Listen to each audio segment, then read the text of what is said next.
Keeping Up with Jones, the Lonnie Jones podcast adventure, is brought to you by TKM Incorporated. This company, located in Moss, Tennessee, specializes in erosion control, hydroseeding, hydromulch, silt fence.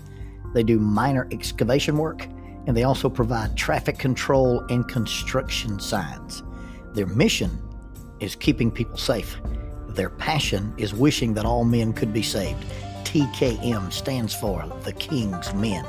If you'd like to contact The King's Men, you can contact them at 931-243-3958, 931-243-3958, or you may email them at tkminc2001@twlakes.net.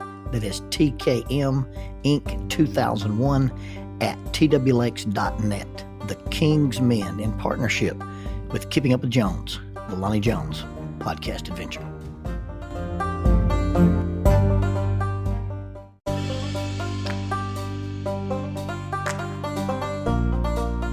SJ&L General Contractor is a full construction company that primarily focuses on civil construction and asphalt sales in the Huntsville and Fayetteville regions. Services they provide include, but are not limited to, road construction, asphalt material, underground utilities, site work, and demolition. They employ heavy equipment operators, concrete finishers, pipe layers, and CDL dump truck drivers. If you would like for this company to work for you on your project, or if you'd like to work for them as an employee of this family-owned business, you can contact them at 931-433-4660. That is 931-433-4660, or 3W's and a dot, sjnl.com. That's www.sjnl.com. SJ&L General Contractor is a sponsor of Keeping Up with Jones, the Lonnie Jones podcast adventure. My phone rang. Now, when I say my phone rang, that's not a bad thing. My phone rings all the time. That's why I have a phone. I was speaking at a little church in Mississippi years ago, and a little gentleman walked in, and he looked at me and said, "So you're one of the Jones boys?" I said, "Well, yes, sir, I'm one of the Jones boys." He goes, "You know why there's so many Joneses in the telephone book?" I said, "No, sir, I have no idea why there's so many Joneses in the telephone book." He said, "Well, they all have telephones." Well, that's on me. I should have guessed that. So, yes, I have a telephone, and the reason I have a telephone is because I'm glad that people call me. Now, when I say that people call me, sometimes it's to chat, sometimes it's to check on me, but very often the phone will ring and I get to be involved in some really interesting, cool stuff. I remember the phone ringing and somebody saying, "Hey, I've got this limb in my yard that I'd like you to climb and help me cut out." I could climb it too. I've just bought a climbing harness at a pawn shop. Stay where you're at. I'll be over in a minute. Another guy called and said, "Hey, I've got this tree that's broken. Do you think we could pull it together with some pulleys and some cable and save it?" "Yeah, sure, I think we can do that." We broke a 10,000-pound tree rope pulling this thing back together. My phone rang on an occasion, and my daughter said, "Hey, Dad, I told some of my friends that I work with that you could build them a swing in their front yard. The next time you're in Georgia, bring your climbing stuff." I remember a guy calling and saying that he would like to build an obstacle course out of 26 Class 2 utility poles, and we would put them in the air and build it without any modern equipment, just using ropes and cables and pulleys. On one occasion, somebody called and said, "I've got an 800-gallon water tank that I want to move down below my house." Now, we didn't have any water in this thing, but I went over with lots of rope and tied a giant bucket hitch to this thing, and then we lifted it in the air on the front end of a knuckle boom loader and lowered it into place using a friction knot called a Muntner hitch. Super, super cool experience. My phone rang one time, and they said, "Hey, we're going to move Eric Rudolph from the county courthouse to the federal courthouse. Would you like to sit on top of the bank building with the snipers and watch it happen?" My phone rang one time, and somebody said, "Hey, the vice president is giving a speech, and we're going to be the quick reaction force. Would you like to sit with us while we guard the vice president?" And I said, "Yes." And I've been invited by phone calls to do lots of stuff with the police and get to watch lots of cool things. The phone rang one time, and this young couple said, "Hey, our cat is stuck in a tree. Can you come get it out?" Well, I drove over there with the Wile E. Coyote slingshot in my climbing gear, and this was a straight up vertical tree, had one Y in it, and the cat was sitting in the Y at about 45 feet. And I began to envision myself doing a single rope technique and climbing into the tree with this cat and using my welding gloves and my jujitsu experiment, my jujitsu expertise, and losing an eye to this experiment. And so I said, I'm going to launch some lines into this tree so that I can have a better approach and not have to climb the tree, using spikes. I'll just climb using single rope technique. I had carefully calculated the placement of the 1 pound shot bag and thought if I got it close enough to Fluffy, Fluffy might decide to exit the tree on her own recognizance. And I shot my slingshot well enough that the cat did indeed make the decision to leave. Now, I'm not a cat hater. I tease my friend Kathy all the time about cats. I love cats. I just can't eat a whole one. But I did not want to be in the tree wrestling this cat on the end of a line while it was frightened. But yeah, my phone rings all the time, and I get to do some really cool stuff. I get to do some important stuff. My phone rings, and it's about weddings, and it's about baptisms, and it's about funerals. I've had my phone ring and people be in crisis. I've had my phone ring and people want to interview me about my job as a therapist. I had the phone ring and somebody said, "Hey, I think my son is lost in a cave." I had the phone ring and somebody said, "Hey, I think my son is lost on the Flint River." I enjoy when my phone rings, and I like to be able to help people. On this particular occasion, the phone rang, and they said, "Hey, we're with the Tennessee Valley Vipers." Now, the Tennessee Valley Vipers were an indoor arena football team, and they said our mascot, the Viper, wants to rappel from the ceiling to the floor in the arena during the opening festivities of one of our football games. Can you help him? And I thought, sure, I can do that. I've rappelled in the Civic Center multiple times. And so I go driving over on this afternoon to meet the Tennessee Valley Viper mascot, a very enthusiastic, if not eccentric young man. And as I walked in, I noticed some things straight off. Number one, he had a very expensive, very lightweight Arc'teryx rock climbing harness. Rock climbing harnesses are different from positional harnesses, and they're different from fall arrest harnesses. And sometimes not the best thing to use for stunt rappelling, but he had one, and he also had a rappel device called a Gri-gris. Now, I've always rappelled either with a carabiner with a wrap around it or a Muntner hitch, or either just a flat figure eight. And now I've got a rappel rack, and I've got a Gri-gris myself, and I've used some other exotic stuff. But for the most part, what you want your rappelling to be is pretty simple. A Gri-gris is what I call an active rappel device. Because in order for you to rappel with it, you've got to activate it. You've got to, it's this little device, and you open it up and you thread the rope through it and you close it. And then when you put pressure against the rope, it has this camming action, kind of an automatic catch, like a seatbelt. And in order to get it to slide, you've got to overcome that camming action by pulling on this little handle. And it's a little counterintuitive, and it's a little intimidating.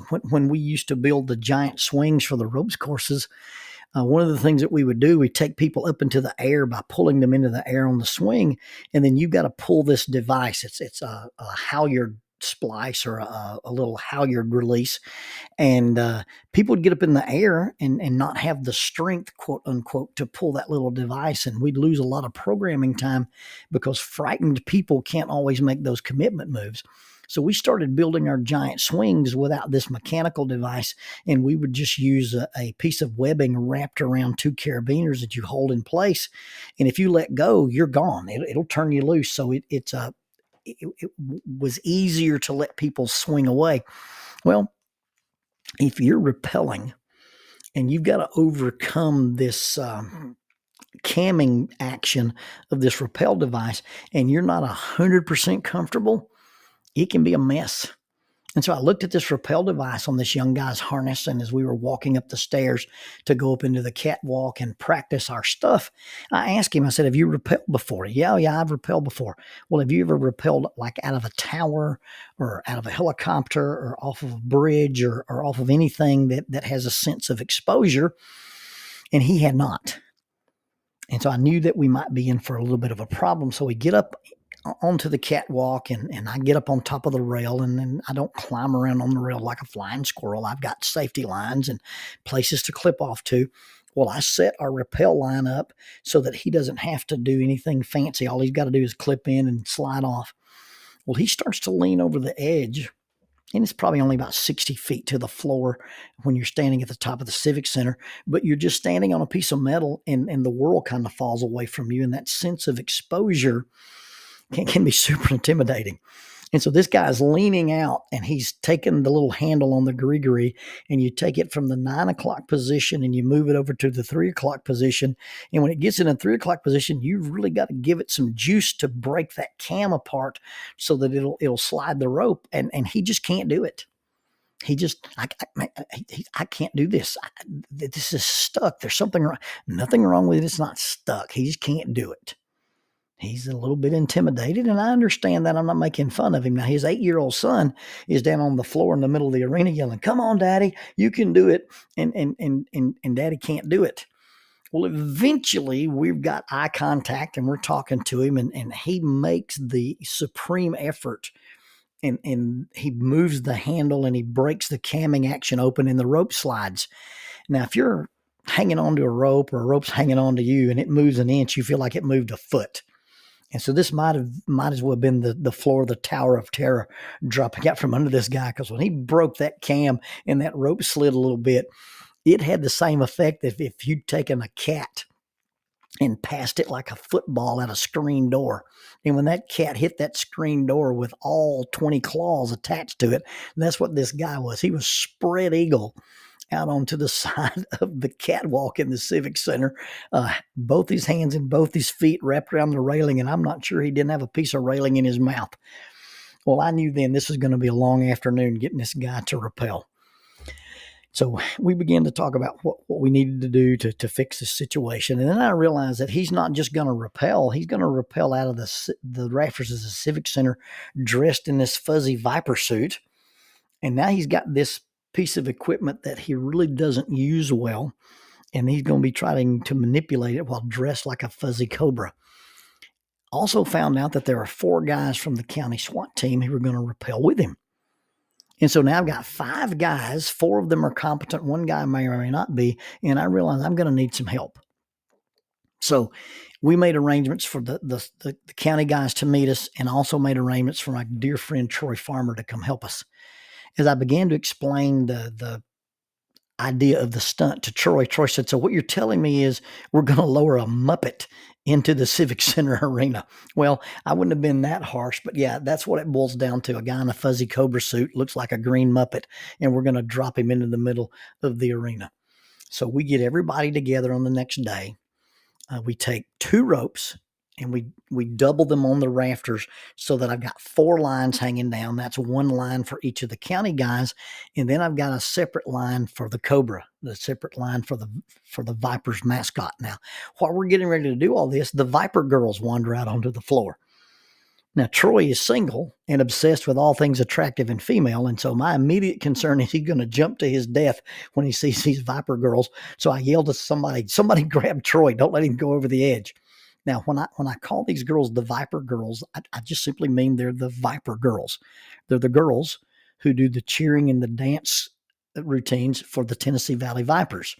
Now, if you're a young single man and you're listening to this podcast and you're dating a girl and her name sounds like the flavor of air freshener you get at the car wash, if she's named after a zodiac symbol or a fancy sports car, then you may indeed be involved with a Viper girl, and that's a different kind of animal, but that's for a different podcast. Anyway, we kept Troy from leaping to his death, and we began to try to set up what we're going to do to get our Cobra friend, our Muppet guy, into the arena. My suggestion was that we put a rappel device upside down on one of the big I-beams, and like a figure eight, and run that figure eight, the rope through the figure eight, and attach it to the Viper guy beneath his costume. And then all he's got to do is lean off the edge and let me lower him to the ground. Then he's not in charge of anything mechanical. He doesn't have to be competent. All he has to do is let go and just be lowered down to the floor. And so he thinks he can do this. Now, I'm thinking the problem is the Gri-gris. And so we're not using the Gri-gris. He didn't have to do anything about it. Well, he starts leaning forward off of the center hub of the Civic Center, and he gets about to where he can't recover. This is one of those, you're going to the ground. And he starts saying, I can't do this. I can't do this. This is not going to happen. I can't do this. And I calmly said, well, you've leaned out far enough that it's impossible for me to get you back. I'm just going to have to take you down to the floor, and you can come back up and decide if you want to do this again. And so with much screaming, we get this guy leaned all the way over, and down he goes. In the meantime, while this guy's working his way up, I'm trying to introduce the county guys into how to use an auto block. And an auto block is you take an extra piece of rope and you wrap it around your rappel line and you attach it to your harness so that if your hands let go, you stop yourself automatically. This would allow these guys to hang in position before it's time to drop and not worry about their hands cramping or their hands sweating or their hands getting tired. And all you've got to do is disengage this little knot and go down. Well, while we're waiting on the Muppet guy to come back up, one of the county guys is trying this auto block system, and he hangs down below the drop area, and he looks up and says, hey, this is not really comfortable. I don't like it. And without thinking, I just reached over, grabbed his harness, and pulled him back up onto the rafters. And he looked at me and said, I thought if you got that far over, you couldn't bring us back up. I said, well, that might not have been 100% true for the Cobra guy, but we want him to think it's true so that he can't bail out on us. So, little white lies notwithstanding, we began to orchestrate a plan to get our guy out of the rafters. Well, it ends up it's game time, and we've done our rehearsals, and basically we're going to be all standing up there on the center hub of the Civic Center. They're going to give some kind of introduction. The lights are going to go out. The lights go out. We've got 20 seconds to deploy 4 ropes, let the SWAT guys rappel down, and when they take a knee, they're going to pull their flashlights out of their pockets and shine it under their hands so it looks like they've got guns with lights, and then we're going to lower our Cobra friend down out of the rafters. And it goes off without a hitch. I mean, this guy does a good job. He allows us to descend him from the top of the Civic Center. He even gets brave enough to turn upside down and land on the floor and do a couple of inverted push-ups, and then we drop his feet to the floor. The Viper girls unhook him, and he's a hero, and he gets to do his stunt. Now, the problem with this is that it's probably not what he had envisioned. It's probably not what he wanted to do. And in fact, we had a pretty good talk about it that, I want to rappel into the arena. I don't want to be lowered. And I said, well, based on the difficulties that we're having, I don't think it's safe for you to try to rappel on your own. And I think it's safer for me to lower you. Now, I don't have to do this. And technically, you don't have to do it. I didn't call you. You called me. And if you do it or not, it's not going to affect my pay because I'm doing this for free. And when push comes to shove, what's your mission? You want to go from the ceiling to the floor, and you want to do it safely and be able to do it again. Well, I can make that happen for you, and nobody in the building is going to know the difference between whether you rappelled or whether you were lowered unless you tell them the difference. I mean, it's the Tennessee Valley Vipers. To the hundreds in attendance and the dozens watching, nobody's going to know that you did anything different than the SWAT guys did unless you're just paying super, super careful, close attention. It'll never be talked about in public. Well, ta-da, it's going to be talked about on a podcast, but that's been years ago. But nobody knew I was in the building. Okay, so when we finished the stunt and Troy and I gathered the ropes and walked out, a couple of people in the upper bleachers recognized us, and they probably could put 2 and 2 together. But the bottom line was this wasn't my stunt. It wasn't my gig. I was there to help this guy do something that he'd envisioned And even though it wasn't the way he envisioned it, he still got to do the stunt that he wanted to do in his Viper costume in front of a home audience. And when he tells the story, he's not going to tell the story, hey, this little crazy guy lowered me from the ceiling. He's going to say, I entered the arena at the Civic Center with the Tennessee Valley Vipers from the top of the arena, and I floated to the floor in my Viper costume. And he'll never have to tell it any differently than that. Even though it wasn't exactly as he planned, and even though it wasn't exactly as he envisioned, he still got to do it. And I was proud to help him. And I don't want you to think I'm being disparaging or making fun of him or anything like that. The bottom line is there was something that he had wanted to do, and he couldn't do it without my help. He couldn't do it without my equipment. He couldn't do it without my quote unquote expertise. And he couldn't have done it without my parameters. And so I said, look, I can help you do this. But if I'm going to help you do it, I'm going to have to be in charge of it. I'm going to have to be in charge of your safety. Because I don't want you to get hurt, and I don't want you to get hurt in front of your kid. And I don't want you to get hurt especially because of your pride. Now, sometimes we hear the word enable. And the word enable has a negative connotation when you talk about somebody who enables another person to persist in self-destructive behavior, or when I enable you by shielding you from your consequences. We're not using the word enable that way.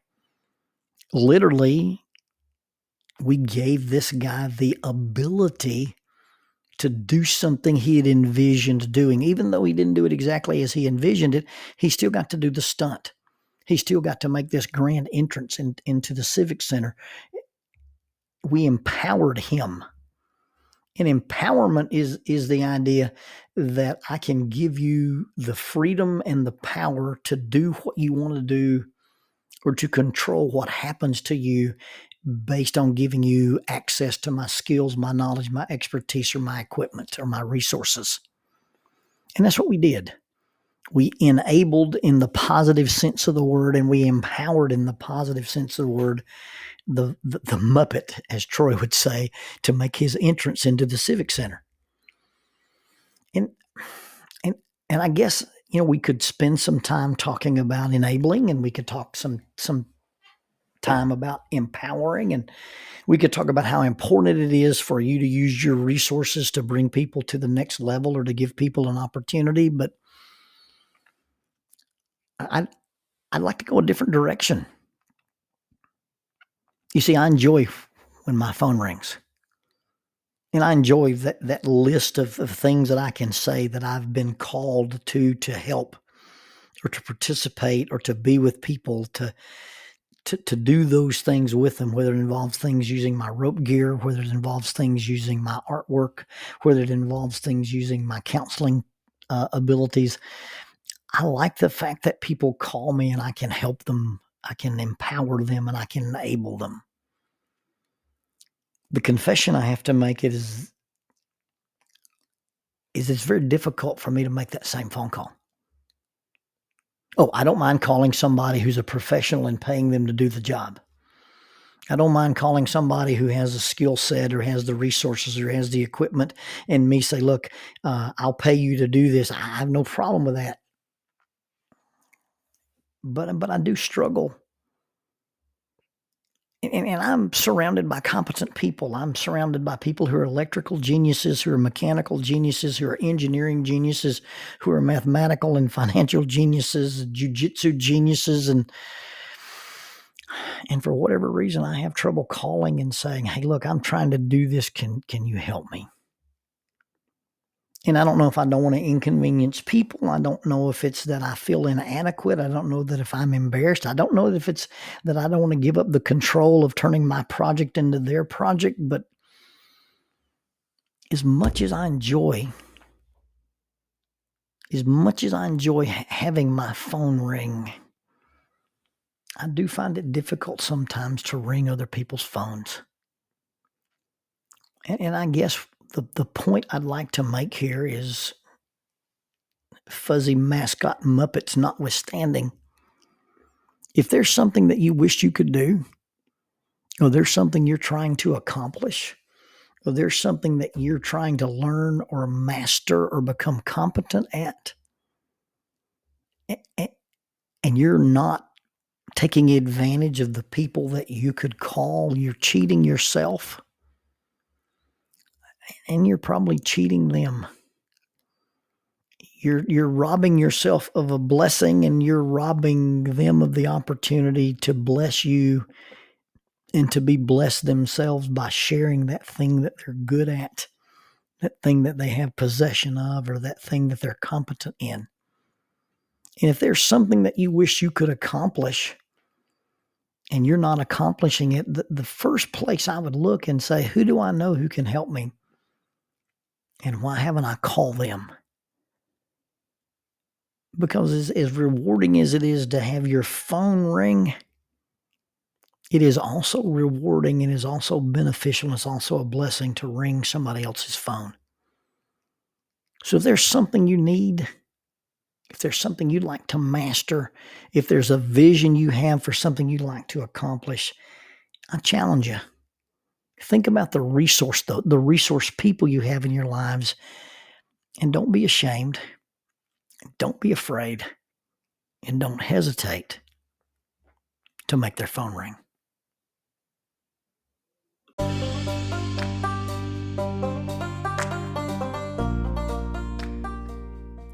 Keeping Up with Jones, the Lonnie Jones podcast adventure, is sponsored by us. What? We sponsor ourselves? Is that even legal? Check us out on Amazon. You can have access to the titles of Pedagogue, the youth ministry book by Lonnie Jones; Cognitive Spiritual Development, a Christ-centered approach to spiritual self-esteem; Grappling with Life, Controlling Your Inside Space, a small essay using the principles of Brazilian Jiu-Jitsu to talk about psychological and emotional self-defense; If I Were a Mouse, a children's book written and illustrated by Lonnie Jones; and then The Selfish Reel, a very short story about a decision. Also, you can check out our YouTube channel to see archived lessons and presentations from across the country, some videos with rope tricks and knots. Don't forget to visit the Facebook page 550 Guys to learn about the little rope men that we make and that we invented and that we make. And then be sure to click like, subscribe, and share. This is Keeping Up with Jones, the Lonnie Jones podcast adventure.